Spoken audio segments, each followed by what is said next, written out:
गुरुदेव भगवान की जय। प्यारे कृष्ण कन्हैया लाल की जय। श्री अग्नि महापुराण अध्याय 379 ब्रह्म ज्ञान की चरम प्राप्ति। श्री अग्निदेव ने कहा कि हे वशिष्ठ जी, धर्मात्मा पुरुष यज्ञ के द्वारा देवताओं को, तपस्या द्वारा विराट के पद को, कर्म के संन्यास द्वारा ब्रह्म पद को, वैराग्य से प्रकृति में लय को और ज्ञान से कैवल्य पद अर्थात मोक्ष को प्राप्त होता है। इस तरह ये 5 गतियाँ मानी गई हैं। प्रसन्नता, संताप और विषाद आदि से निवृत्त होना वैराग्य है। जो कर्म किए जा चुके हैं और जो अभी तक नहीं किए गए हैं, उन सब की आसक्ति, फलेच्छा और संकल्प का परित्याग संन्यास कहलाता है। ऐसा हो जाने पर अव्यक्त से लेकर विशेष पर्यंत सभी पदार्थों के प्रति अपने मन में कोई विकार नहीं रह जाता। जड़ और चेतन की भिन्नता का ज्ञान विवेक होने से ही परमार्थ ज्ञान की प्राप्ति बतलाई जाती है।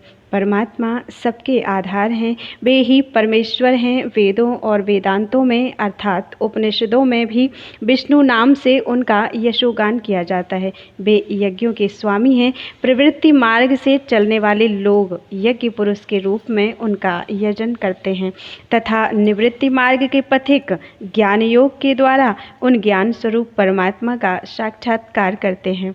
ह्रस्व, दीर्घ और प्लुत आदि वचन उन पुरुषोत्तम के ही स्वरूप हैं। हे महामुने, उनकी प्राप्ति 2 हेतु बताए गए हैं। उनकी प्राप्ति के 2 हेतु बताए गए हैं, ज्ञान और कर्म। ज्ञान तो 2 तरह का होता है, आगमजन्य और विवेकजन्य।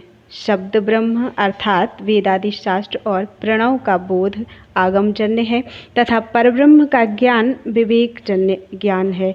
ब्रह्म 2 तरह से जानने योग्य है, शब्द ब्रह्म और परब्रह्म। वेदादि विद्या को शब्द ब्रह्म या अपर ब्रह्म कहते हैं। यह परब्रह्म ही भगवत शब्द का मुख्य वाच्यार्थ है। पूजा अर्थात सम्मान आदि अन्य अर्थों में जो उसका प्रयोग होता है वह औपचारिक अर्थात गौण है। हे महामुने, भगवत शब्द में जो भाकार है उसके 2 अर्थ हैं। भा का अर्थ है पोषण करने वाला और सभी का आधार तथा गाकार का अर्थ है नेता, कर्म फल की प्राप्ति कराने वाला। गमयिता अर्थात प्रेरक और सृष्टा अर्थात सृष्टि करने वाला। संपूर्ण ऐश्वर्य, पराक्रम अर्थात धर्म, यश, श्री, ज्ञान और वैराग्य, इन 6 का नाम भग है। विष्णु में संपूर्ण भूत निवास करते हैं। वे भगवान सबके धारक तथा ब्रह्मा, विष्णु तथा शिव इन 3 रूपों में विराजमान है। इसलिए श्री हरि में ही भगवान पद मुख्य वृत्ति से विद्यमान है। अन्य किसी के लिए तो उसका उपचार अर्थात गौड़ वृत्ति से ही प्रयोग होता है। जो संपूर्ण प्राणियों के उत्पत्ति, विनाश, आवागमन तथा विद्या अविद्या को जानता है, वही भगवान कहलाने योग्य है। त्याग करने योग्य दुर्गुण आदि को छोड़कर संपूर्ण ज्ञान, शक्ति, परम ऐश्वर्य, वीर्य तथा समग्र तेज, ये भगवत शब्द के वाच्यार्थ हैं। प्राचीन काल में राजा केशी ध्वज ने खांडक्य जनक से इस तरह उपदेश दिया था कि अनात्मा में जो आत्मबुद्धि होती है, अपने स्वरूप की भावना होती है, वही अविद्याजनित संसार बंधन का कारण है। इस अज्ञान की अहंता और ममता 2 रूपों में स्थिति है। देहाभिमानी जीव मोहांधकार से आच्छादित होकर कुत्सित बुद्धि के कारण इस 5 भौतिक शरीर में यह दृढ़ भावना कर लेता है कि मैं ही यह देह हूँ। इसी तरह इस शरीर से उत्पन्न किए हुए पुत्र पौत्र आदि में मैं, ये मेरे हैं, ऐसी निश्चित धारणा बना लेता है। विद्वान पुरुष अनात्मभूत शरीर में संभाव रखता है। उसके प्रति वह राग द्वेष के वशीभूत नहीं होता। मनुष्य अपने शरीर की भलाई के लिए ही सारे कार्य करता है, परंतु जिस समय पुरुष से शरीर भिन्न है तो वह सारा कर्म केवल बंधन का ही कारण होता है। वास्तव में तो आत्मा निर्वाणमय अर्थात शांत, ज्ञानमय तथा निर्मल है।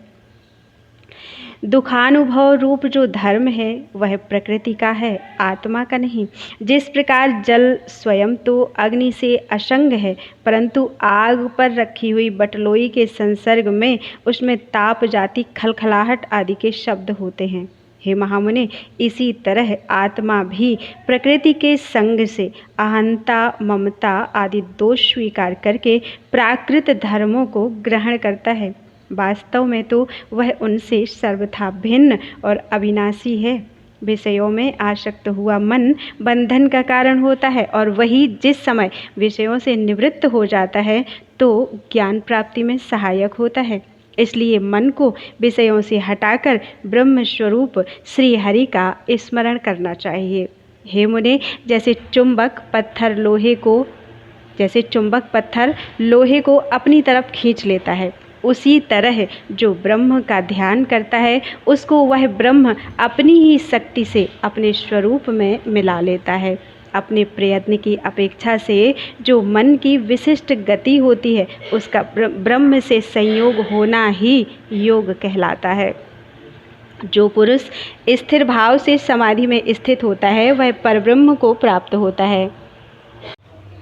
इसलिए यम, नियम, प्रत्याहार, प्राणजय, प्राणायाम इंद्रियों को विषयों की तरफ से हटाने तथा उनको अपने वश में करने आदि उपायों के द्वारा चित्त को किसी शुभ आश्रय में स्थापित करना चाहिए।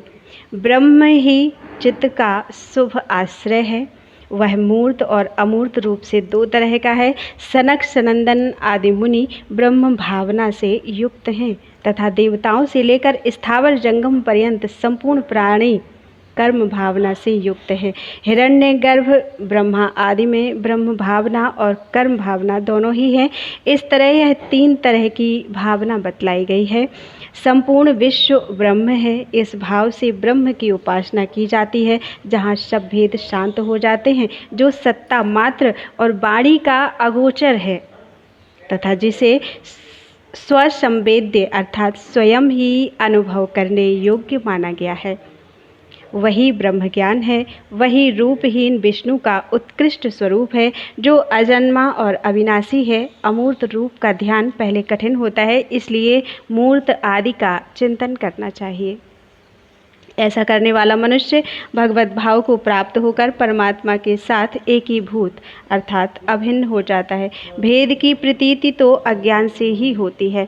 इस प्रकार महापुराणों में श्रेष्ठ श्री विष्णु वामपाद स्वरूप कृष्ण द्वैपायन भगवान व्यासकृत अग्नि महापुराण अंतर्गत आगत विषयों का विवेचन संबंधी 379वां अध्याय पूरा हुआ।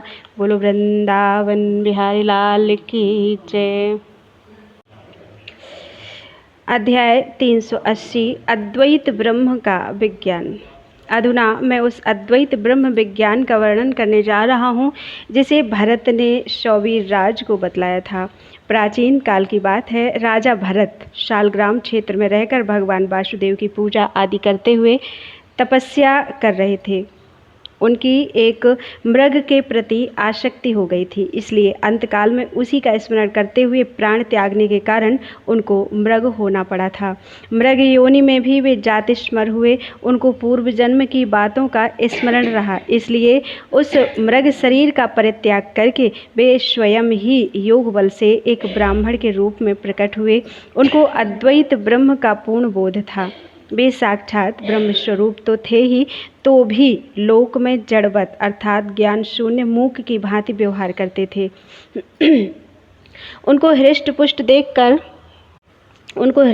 देखकर शौवीर नरेश के सेवक ने बेगार में लगाने के योग्य समझा और राजा की पाल की ढोने में नियुक्त कर दिया।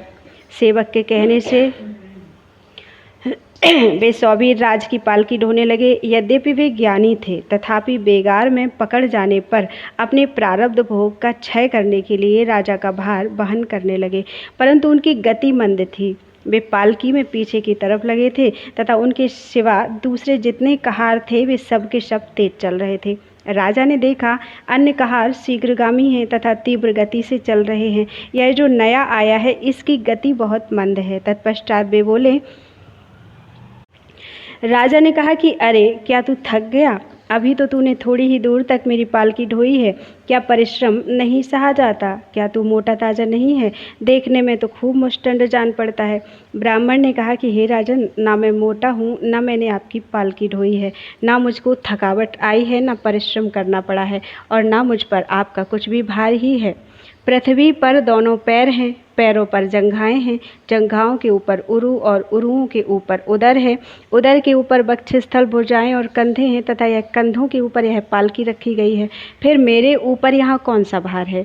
इस पालकी पर आपका कहा जाने वाला यह शरीर रखा हुआ है। वास्तव में आप वहाँ पालकी में हो और मैं यहाँ पृथ्वी पर हूँ। ऐसा जो कहा जाता है वह सब मिथ्या है।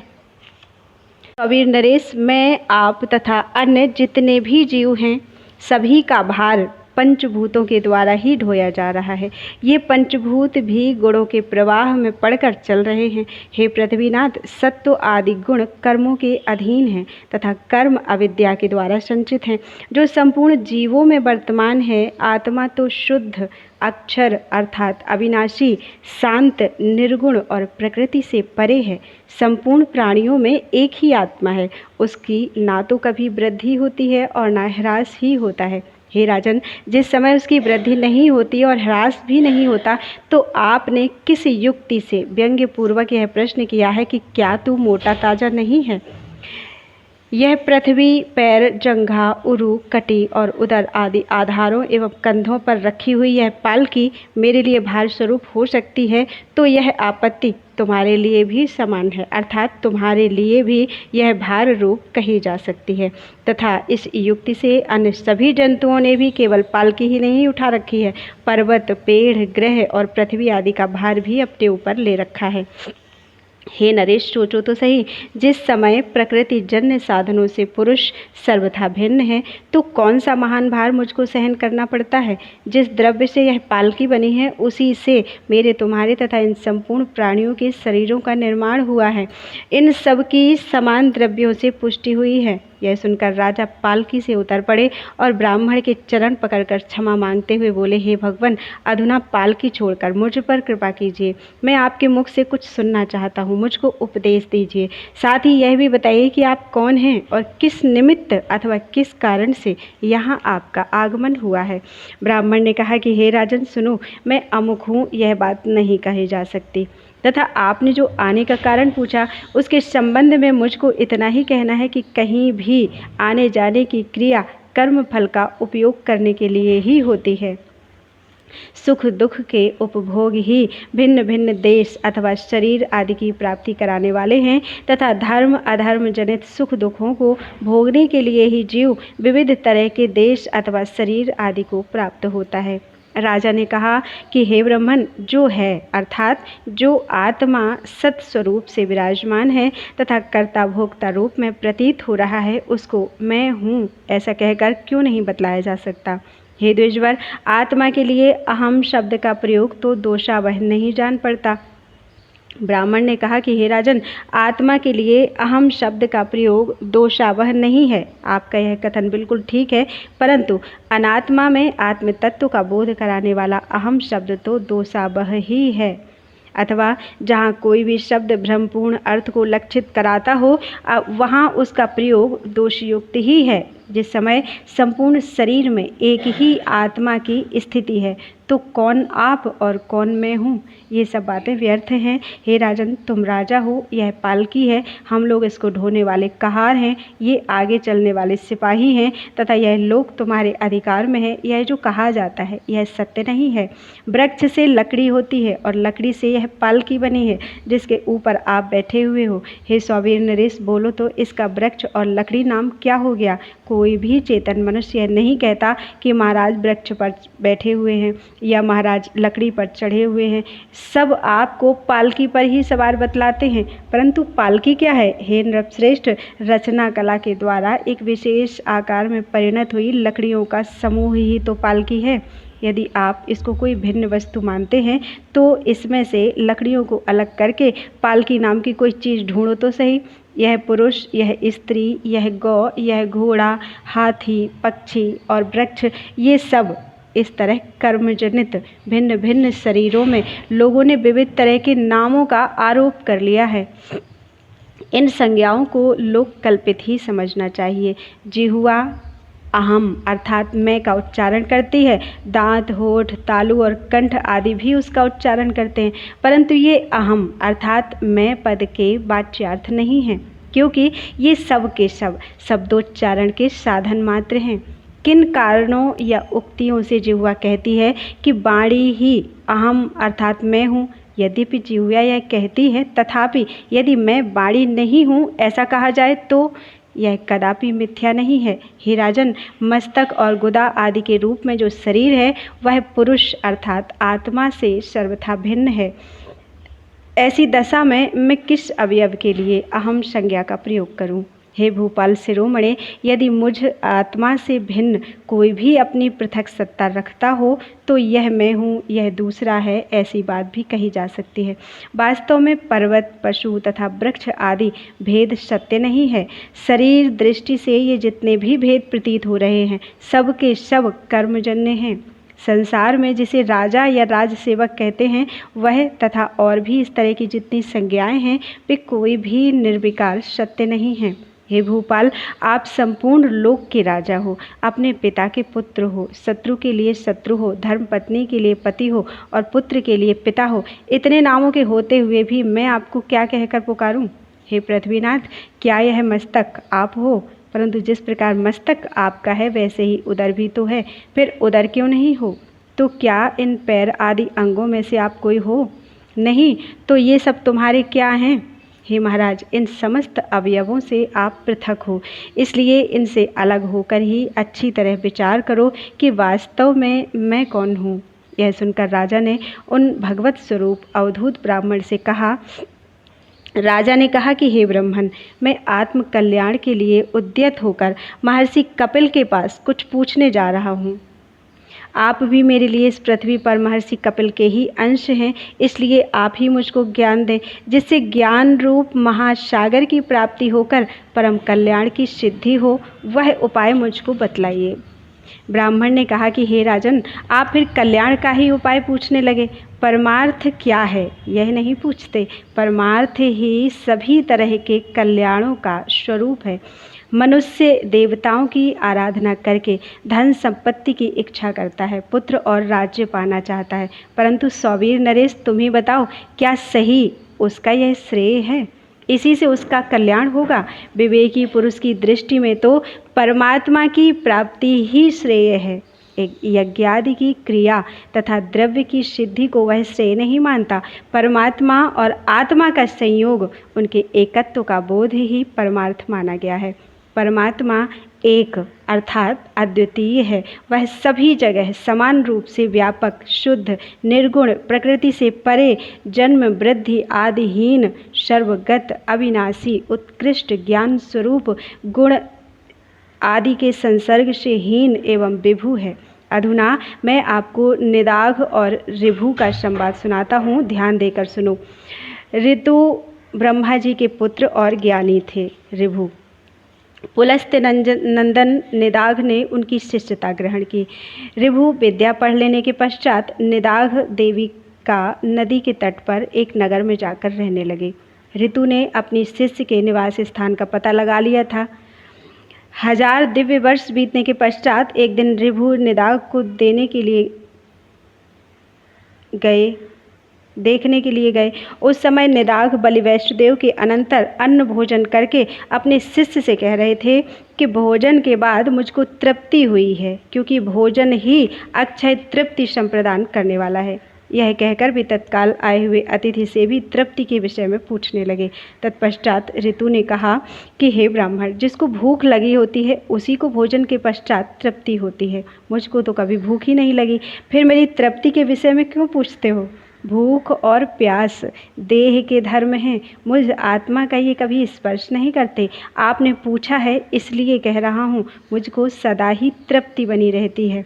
पुरुष अर्थात आत्मा आकाश की भांति सभी जगह व्याप्त है और मैं वह प्रत्यगात्मा हूँ। मैं वह प्रत्यग आत्मा ही हूँ। इसलिए आपने जो मुझसे यह पूछा कि आप कहाँ से आते हैं, यह प्रण कैसे सार्थक हो सकता है? यह प्रश्न कैसे सार्थक हो सकता है? मैं ना कहीं जाता हूँ, ना आता हूँ, और ना किसी एक स्थान में रहता हूँ। ना आप मुझसे भिन्न हो, ना मैं आपसे अलग हूँ। जिस प्रकार मिट्टी का ग्रह मिट्टी से लीपने पर सुदृढ़ होता है, उसी तरह यह पार्थिव देह ही पार्थिव अन्न के परमाणुओं से पुष्ट होता है। हे ब्राह्मण, मैं आपका आचार्य ऋभु हूँ और आपको ज्ञान देने के लिए यहाँ आया हूँ। अधुना जाऊँगा, आपको परमार्थ तत्व का उपदेश कर दिया। इस तरह आप इस संपूर्ण जगत को एकमात्र वासुदेव संज्ञक परमात्मा का ही स्वरूप समझो। इसमें भेद का सर्वथा अभाव है। तत्पश्चात 1000 वर्ष व्यतीत होने पर ऋभु पुनः उस नगर में गए। वहाँ जाकर उन्होंने देखा निदाघ नगर के पास एकांत स्थान में खड़े हैं। तत्पश्चात वे उनसे बोले, हे भैया, इस एकांत स्थान में क्यों खड़े हो? निदाघ ने कहा कि हे ब्राह्मण, मार्ग में मनुष्यों की बहुत बड़ी भीड़ खड़ी है, क्योंकि ये नरेश इस समय इस रमणीय नगर में प्रवेश करना चाहते हैं, इसलिए मैं यहाँ ठहर गया हूँ।